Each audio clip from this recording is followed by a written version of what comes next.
Welcome to the Beehive, where we turn business and financial buzz into actionable insights. Today, we're tackling a pressing issue: the growing talent gap in the finance sector. The availability of skilled professionals in finance is becoming a concern, and this shortage is poised to hinder the growth of both startups and large corporations alike. To dive into this critical topic, we're joined by Aira, Scrub's Chief Financial Officer. With her extensive experience and expertise, Aira is perfect to help us unpack the challenges and explore solutions.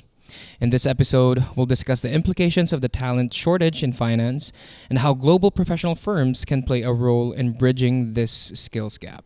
Aira, welcome to the Beehive. Thanks for that generous introduction, William. I appreciate it and I'm happy to be here. Yeah, we're thrilled to have you today. So, tell us first a little bit about yourself, a little bit of your background, and what you do here at Scrub. All right, so I'm Chief Financial Officer at Scrub. I've held the position for about a year now.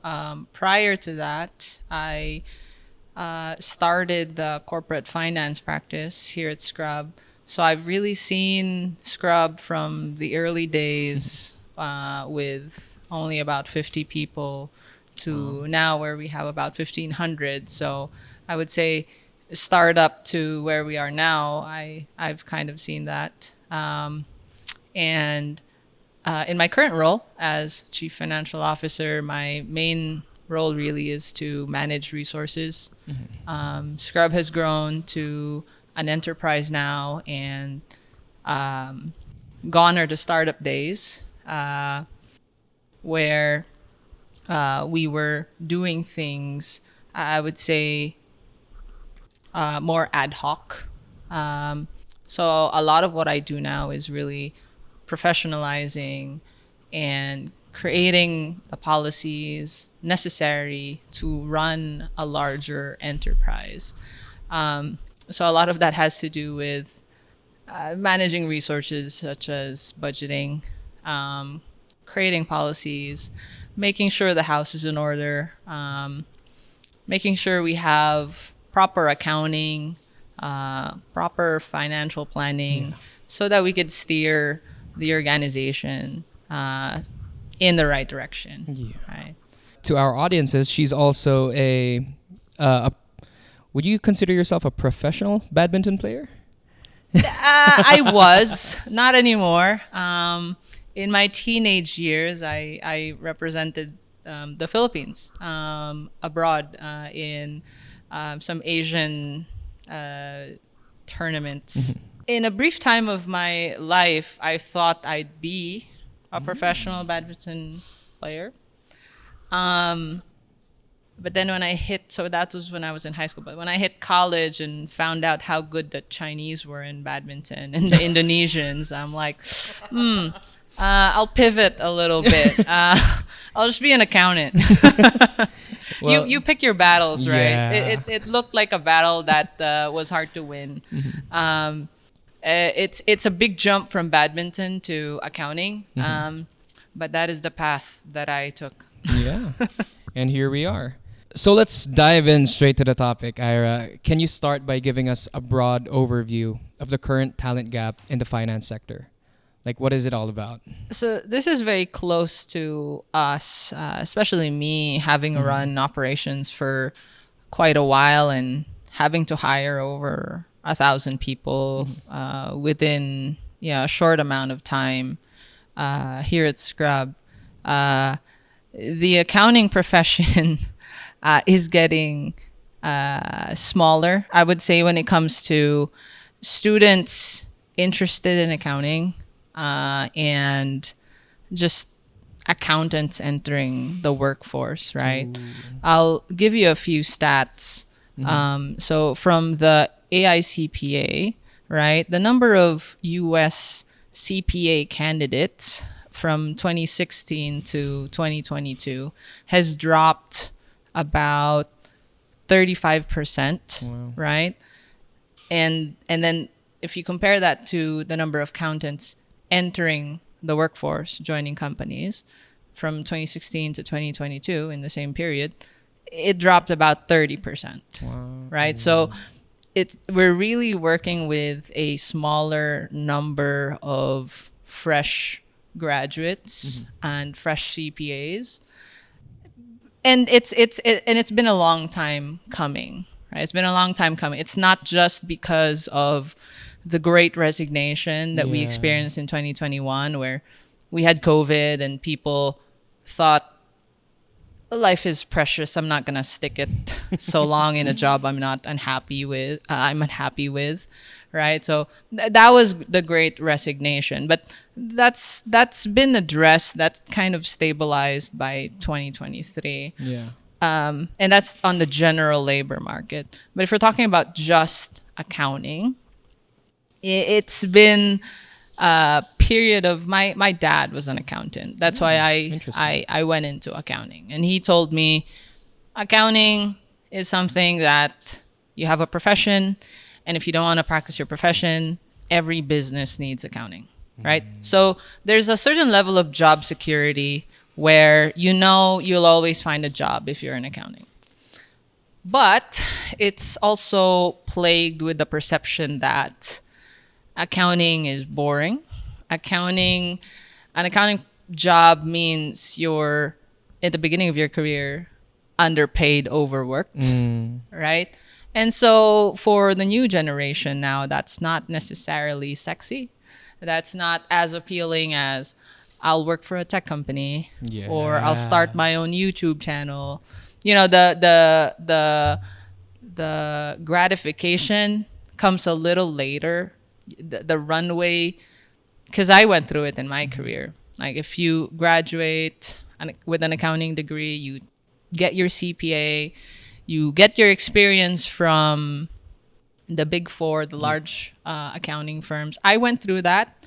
It was a period of very long hours, High stress. high stress, not compensated very well.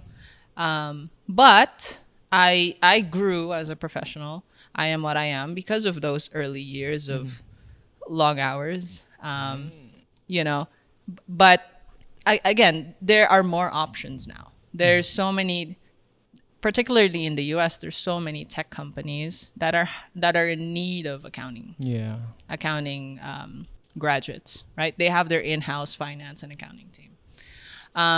So there really is a talent shortage. And here at Scrub, we have relationships with so many US CPA firms, and everyone is harping the same tune. There's no one to hire, right? Wow. So an HR survey in the US showed that every accountant that wants a job is hired. Like they have a job. Even if the unemployment rate in the US is about 4%, none of that is from accounting. Wow. Because there are more open accounting jobs than there are accountants willing to fill up that job, right? So the demand is really high, but the supply is really low. Yeah. And so you have CPA firms competing for the same talents. And they're not just competing amongst themselves, CPA firms, they're competing with the tech companies. They're other competing businesses with too, the other industries, businesses. They're yeah. competing with industry. And that's what we're seeing, and we don't expect it to stop. I mean, the accounting profession is here to stay forever, right? Because again, all businesses need accountants. It's just that we need to change the perception of the profession. Definitely. The profession is actually fun. Like if you ask me, do I regret dropping my badminton career and hopping into accounting? No, because through accounting, you meet many different, especially in our line, which is advisory and consulting, you meet several businesses, several business owners. So you learn so much from those projects. And then from relationships, you meet new people. From a technical standpoint, you learn so much. There's so much. Accounting is not just closing the books. Accounting is so much more. There's accounting, there's tax, there's risk advisory, there's technical accounting, there's M&A support, right? So it is a very interesting topic. And so I think we just need to change the perception, although that will take time. That will take time. And we expect this trend to continue. The talent shortage, particularly in the US, where we're seeing it. So would you say that the biggest reason for this talent gap in the finance sector is because of the gradual perception of the next generation, their perception of it's not really a good industry if I want to focus on my mental being, something of that sort. Yeah, but I think it's a misconception, right? I wouldn't say it's mental being. It's also economics, right? Again, there's a perception where you work long hours for not a lot of money, which I don't think is true, right? Which I don't think is true. At least for the people here at Scrub, I don't think it's true. And for my personal experience, right? But again, it's a bit of a delayed gratification, because when you graduate with an accounting degree, you're not really ready to go. There are those training years first, before you can say you can advise someone, you can advise a business owner on what to do financially for his business, and that's really where the rewards come in, right? So it's the kid who wants the marshmallow now, or the kid that test, or the kid yeah. that can wait and have To get two two marshmallows. exactly. I look at it that way. But again, to each his own, right? Everyone has different priorities, so it just needs to align with their priorities. Just need a little bit of patience. Yeah, but for the company's perspective, what are the immediate challenges that they face due to the lack of qualified finance professionals? I think it has a huge impact. The talent shortage has a huge impact to businesses, right? Because if you don't have a proper finance and accounting compliance function, if your team is not there, it significantly affects your decision making to run your business. Yeah. Right? Because you always need to look at your historical financials to guide you in making decisions just for the next year, right? And a lot of decisions, as CFO at Scrub, a lot of the new decisions, say policies that we need to implement, are a function of something we saw last year, right? But I can only do that if I have proper accounting, proper financial planning and analysis, data to tell me that, all right, we're spending a little bit too much on this area of our business, and it does not provide the results that we need to achieve our goals. And so that's where you can make the business decision if you're a CFO, if you're the owner, where you reallocate or change the strategy completely, right? Bottom but again, line. you can't get to that without a team in place to tell you what's going on exactly. And so you have so many businesses, especially the smaller ones, right, that don't have the structure in place to tell them. I'm a CFO of a startup. I don't have a dashboard that tells me how my business is doing, right? And a lot of that is provided by finance people, data analytics people.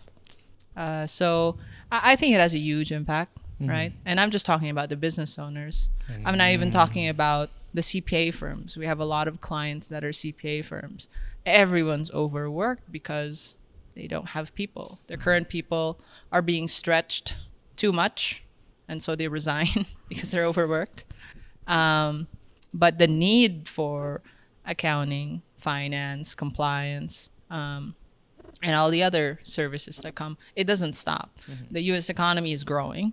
There's just more demand for services, right? So that's not stopping. Yet the people being able to do the work is decreasing. Would you say that there are maybe permanent solutions to this kind of problem? Like I've heard of CPA firms actually using technology, maybe AI, to tackle like accounting problems, or even small startups using AI. Because I've heard like even ChatGPT can answer some accounting questions that you have. So are there maybe technology or automation that businesses can utilize to cope with the talent shortage? My answer to that is yes and no. So technology is going to play a huge role in addressing the talent gap, Okay. right? A process that you needed 10 people before, you could probably do it 5 with automation, with AI. But these 5 people need to be tech enabled. They need to know how to run the tech, right? So we're doing here at Scrub, we're doing a lot of research on AI, on what new AI technologies can make, for example, the financial reporting close process faster, right? But it is never completely technology. You will always need a person navigating that, using it.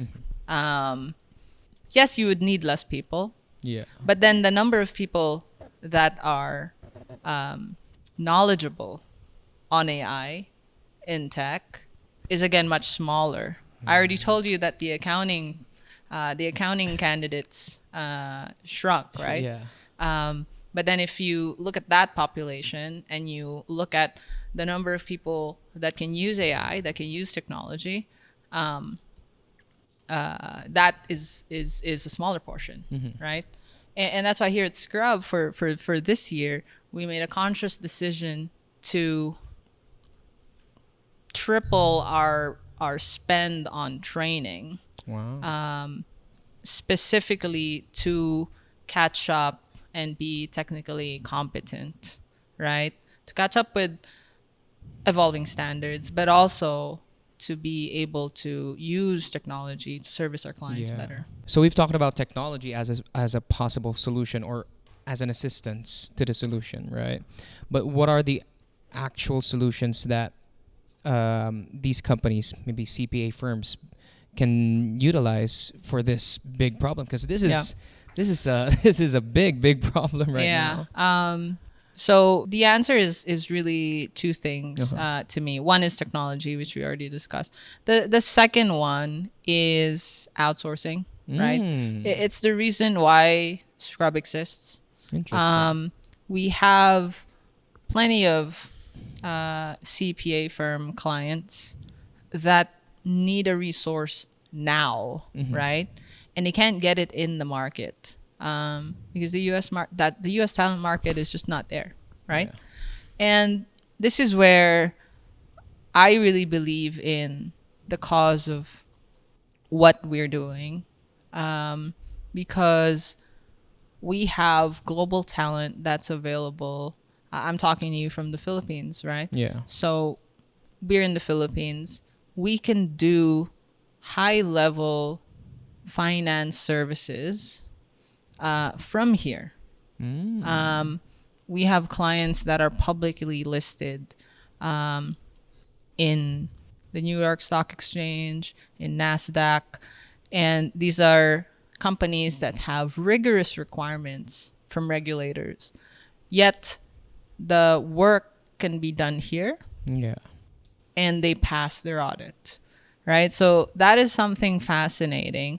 And I know the world opened up in 2020 when COVID happened, and everyone got used to remote work. But Scrub's 12 years old. Yeah. Prior to COVID, we were already doing remote. Wow. We already believed in the concept that work, especially finance and accounting, can be done elsewhere, right? Yes, you still need, and it's always a good mix of outsourced people and in-house people, right? Our people are successful because they get the support of the in-house US-based resources Yeah. of our clients. And so when you have that teamwork between in-house professionals and outsourced professionals, you can come up with amazing output and provide value Yeah. for your company. So we've been doing that for more than a decade, right? And we've helped a number of clients solve their capacity issues, Yeah. but not just capacity issues, even technical advisory issues, right? Some CEOs of startups asking us for help because they don't know what to do. And just because we've been in this business for so long, we've helped numerous clients. We already know, right? We've seen it. And so it's a matter of also guiding Yeah. our clients in the compliance requirements they need to do, or from a housekeeping standpoint, what they need to do to get their books in order, or what kind of analysis they need to be doing, what kind of internal controls they need to be setting up. We also come in as an advisor, as someone with expertise to help clients. Right? So it's interesting that you brought up outsourcing, since in my perspective there is a negative stereotype towards outsourcing, wherein the quality of work isn't really there. You know what I mean? So what can you say about that? So I can only speak to what I've seen, right? And in the outsourcing space, really what I've seen is Scrub, right? But I do have plenty of clients that have negative experiences with other outsourcing providers, right? I don't want to speak ill of other providers, but you know, it really depends on finding the right partner, I would say. Because of course quality will vary depending on who your provider is. There's a lot of outsourcing providers all over the world, right? Yeah. Number one being India. And India is probably actually one of the lowest cost outsourcing companies that you'll see, right? The Philippines comes in second place. We're a big outsourcing nation. I would say from a cost perspective, a little higher than India, but from a quality perspective, I wave my banner here and say that from a communication standpoint, we're much better, just because English is kind of a natural language for Filipinos. In fact, when we deal with our clients, they find out we're watching the same shows as them. And so it's not just a quality of work standpoint. It's also the harmony and the chemistry of working together. You're working with someone who's always happy. Filipinos are one of the happiest countries in the world, right? Where you see people smiling. That's why we're the customer service capital of the world, because people are generally nice, because that's a trademark of Filipinos, being good at hospitality. So you like the person that you're working with, at the same time the level of quality is there, right? And Scrub, I would say, is of a higher quality because it's not just the Philippines that we're looking at. We're looking at kind of the higher top tier talent of the Philippines, right? So Scrub, about 10,000 resumes come through our doors every year. Wow. And we accept around 4% Wow. of that, right? And that kind of helps us with the quality issue. And that's why we've grown. That's why clients have been happy with us, right? So yes, there is a negative stereotype that I'll get an outsource partner. Yeah. I'll give them all the low level work that I don't want to do, and it'll be cheaper, right? It may be true for other providers, but for Scrub, we want our client to engage with us because the client believes they could get quality work from us, Wow. right? Not just because we're cheaper.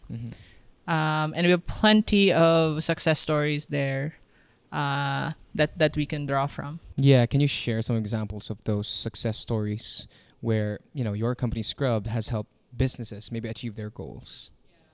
And this really helps the narrative where we're not just a low cost provider doing the Bare minimum. menial work, right? So I'll give you some examples. The first example would be, I would say, my first ever corporate finance client at Scrub. This is way back in 2017. We were helping a CEO of a chocolate manufacturer. He's just starting his business. He's about a year old, but his product is really fantastic. Really good chocolate, really good design, really good traction from an online consumer space. But he needed to grow capacity, so he needed equipment to increase his capacity. He had no finance team because that's usually what we see with startup companies. Their main focus is putting out the best product out there, proving that the market will buy it, right? And so most of the team is the founder and the operations people getting the product out, getting it to customers, selling it, right? Finance and accounting is usually an afterthought. But if you want to raise capital, you need proper finance and accounting, right? And so Scrub came in, right? And this is not even because of talent shortage or whatever, right? They needed someone to tell them what they needed to get the capital in. So we came in, brought an entire accounting team.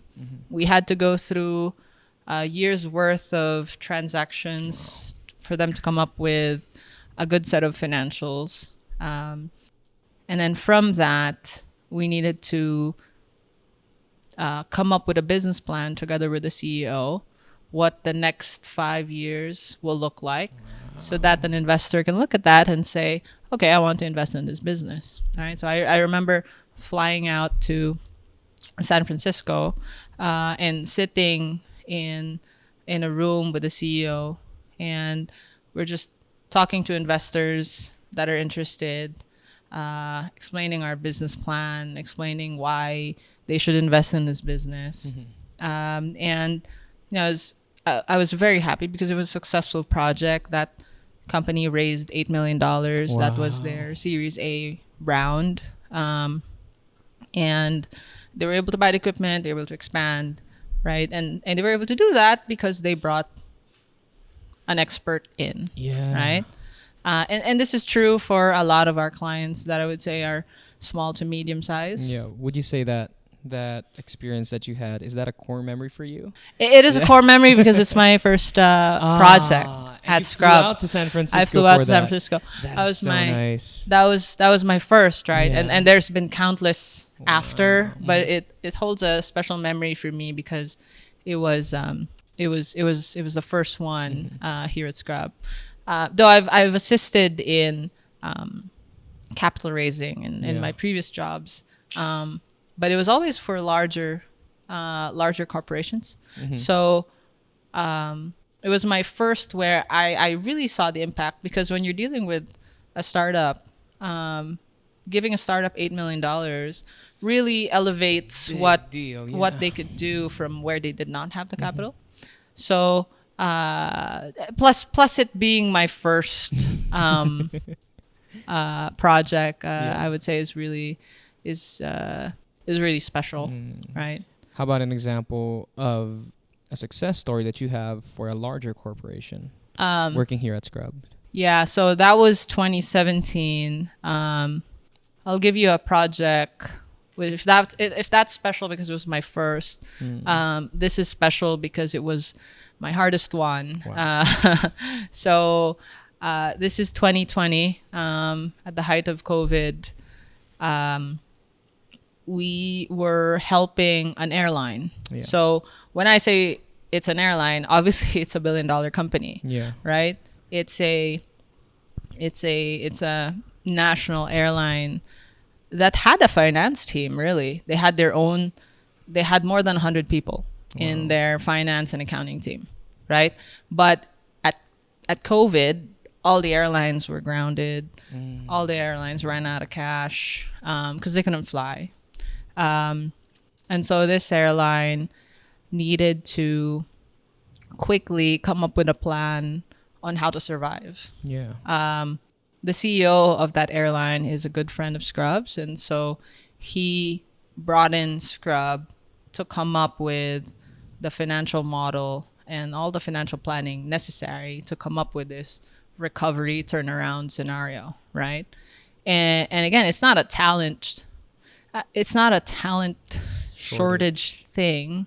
It's more of a skill set shortage at that time because you needed someone capable of coming up with simulations very quickly, right?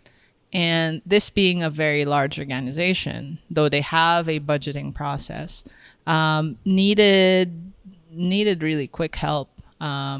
So we came in and came up with that financial forecast for them.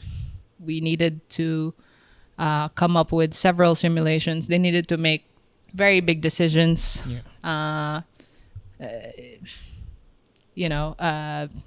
Do we shrink the business? Do we shrink the fleet? These kinds of businesses you cannot answer without looking at numbers. Why would you say that was the hardest? It's the hardest because it's a crisis situation, right? It's number one, it's a crisis situation. Every day counts because every day you're losing money. And the complexity of the project to come up with answers quickly for a very large organization, you need a lot of data, synthesize it, and come up with a conclusion to the CEO and say, this is what you need to do, right? This is what your cash runway looks like. If you make this decision, this is what your cash runway looks like. If you make this other decision, okay, make the decision, right? And if you're making those kinds of high stake decisions, it's very stressful if you're the one preparing it. Because if you make a mistake building these things and the CEO makes the wrong decision, it impacts that organization at that time had 5,000 employees, right? So it impacts not just the 5,000 employees, but it actually also impacts the customers, which in this case was the country because it was a national airline, right? And then the process they needed to go through was a restructuring, was actually a Chapter 11 bankruptcy. And there's so many regulatory requirements to get that done. So we needed airtight assumptions, financial analysis that we provided, right? And, the deal was done, the turnaround was done.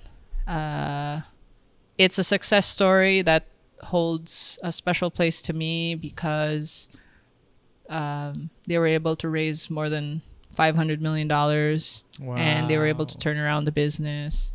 And now they're in a much better place than ever, really, in their history because of that project. This is an example of a very complex, high-level, high-stakes situation where an outsider can help. And this happened in the pandemic, so everyone was just on calls remotely. I was in meetings with them every week, without video. So it was interesting when the project finished and we all saw each other That's the first time. for the first time. Wow. That was very interesting. But I consider that a huge success story, both in my career and Scrub's track Yeah. record. Amazing. Yeah. It really is about like finding the right partner, as you've said. Amazing. Right. So I think we're nearing at our time limit right now, and so I want to segue this into maybe a general topic, looking into the future. Maybe how do you see the talent landscape in finance evolving? Like, are there emerging trends or shifts that companies should be preparing for? Maybe companies that you've helped in your success stories could have used. Yeah, so I won't go far from our topic. Yeah. So a trend that we're seeing is a continuation of a lack of talent, especially in the accounting and finance space, right? And so key to addressing that trend is really getting good at attracting and retaining talent. So one important thing that comes to mind when it comes to attracting and retaining talent is your employer brand, right? Having a strong employer brand that your current staff, your current people are proud of, that they pull in their friends and they invite their friends over, right? We have a lot of staff here at Scrub where they invited their spouse. Wow. They invited their sibling to join. And you won't do that if you're not happy, right? Yeah. And so, and that kind of snowballs into you retaining your talent more and more, right? Scrub's attrition rate is way below average, I would say, in our industry. Because of that strong employer brand driven by a strong culture, right? A culture where people are happy with what they do.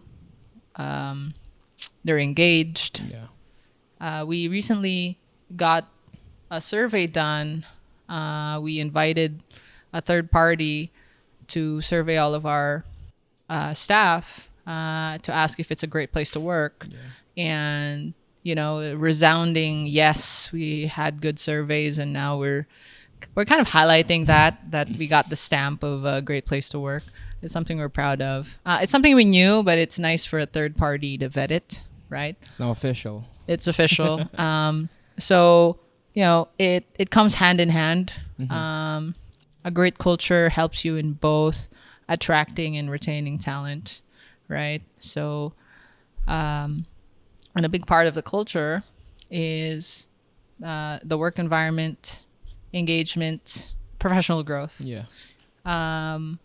If you're dealing with very smart people, which we're doing with the dying breed of accountants, right? And they're very smart because they needed to pass the CPA board exam. They need to go through a 4-year degree. They always need to find professional growth through training, through actual projects that will supplement what they learned in school. So that's something we're very big on, so that, they're happy to stay because they find meaning, they're learning, they're growing. And yeah, so that's a key trend, number one, the talent. And then number two, key trend is technology and AI will disrupt a lot of the things that we are doing now, right? And this is why earlier in the podcast I said we made a conscious decision to triple our training budget so that we could adapt to these technologies, right? I started my career where I was so proud of knowing Excel. Like, I was an Excel whiz. I knew all the shortcuts, all the formulas. I could finish a project without ever touching my mouse because all I needed was my keyboard because I knew all the shortcuts, right? That is not enough anymore. So sometimes I watch our data analytics team, right? Sift through thousands of rows of data because that's what organizations work with now. There's so much data, and right now the data analytics team they don't use Excel, they use coding, they use Python. I don't know that, right? But they do, because I look at the project and okay, I need to come up with conclusions with this 1,000-line data set. With my old, now becoming dinosaur skill set, I would use Excel. But the more efficient way of doing it is by coding and coming up with criteria to come up with your conclusions, right? Whether that's through Python or another coding language. That's an example of technology. That's an example of a technology trend that impacts the work that we do as accountants. Amazing. Right? It's getting more creative, huh? Yeah, and that's not even touching into the AI side, right? That's just technology. That has been getting in there for a while. AI totally shifts it because now it's even more powerful, right? Before, an accountant needed to look at an invoice and code it to the proper expense category or proper asset category. But now the systems are getting smarter. AI is being built into that. As soon as the AI sees the invoice, it already knows which accounting line it goes to. So much faster. Right? Yeah, and that's good for us, right? Because now it leaves more time for the professional to come up with a more meaningful processes like analysis, right? Before, maybe 80% of your time goes to processing, doing the journal entries. But now, because of technology, you're going to do significantly less of that. You have more time in your hands to come up with analysis, which is good, right? But you can only capitalize on that if you know how to use the technology. Right? So that's just technology that makes our work efficient. But there's also new technology coming up that doesn't even exist right now, right? That accountants need to familiarize themselves. A project that Scrub is working on is, and we have a very strong partner here, is we're working on an AI ESG platform because another trend in the US is the growing importance of ESG, right? So, and this is for the listeners, environment, social, and governance standards, where we take a look at not just profit, but we look at total impact to planet and to community. So we're coming up with an AI that can assist our clients with their ESG compliance. Right now, there are new standards that are coming out, things we did not study in school, that are just coming out, that a lot of companies in the US, in the UK, need to comply with, right? So this is something that CFOs need to learn and comply with. I am in that journey right now as Scrub CFO, coming up with our own ESG report. But again, technology goes hand in hand with that. That's why we're building an AI tool to help all of these CFOs, right? So that's a trend that is coming, ESG technology. And we're trying to stay on top of that. If you're an advisor such as Scrub, you have to. It's our business to be on top of emerging trends and standards, right? And if you're a CFO of a startup right now, you're probably not even thinking about that. You're probably thinking about, how do I get cash for the next month, right? And so this is where you tap like partners like Scrub So you skip the you skip the learning curve, right? And ask for help. We'll be happy to help. Um, yeah, I think I would say those are key trends that I see that are top of mind Yeah. for me, at least as CFO, and I'm pretty sure other CFOs are Would agree worried as well. about as well. Amazing. I think that's it. We did it. Thank you so much, Ira, for sharing your valuable insights on the finance talent gap and a critical role global professional firms can play in addressing these challenges. It's clear that businesses must be proactive in finding solutions, whether through strategic partnerships, investing in talent development, or embracing technology. We hope this episode has given our listeners practical ideas to tackle the finance talent shortage in their organizations. Ira, thank you so much for being here, for being in this podcast. Oh, thank you so much for having me. If you enjoyed today's discussion, don't forget to subscribe to the Beehive for more thought-provoking episodes. Until next time, this is William, buzzing off from the Beehive. Thank you for listening.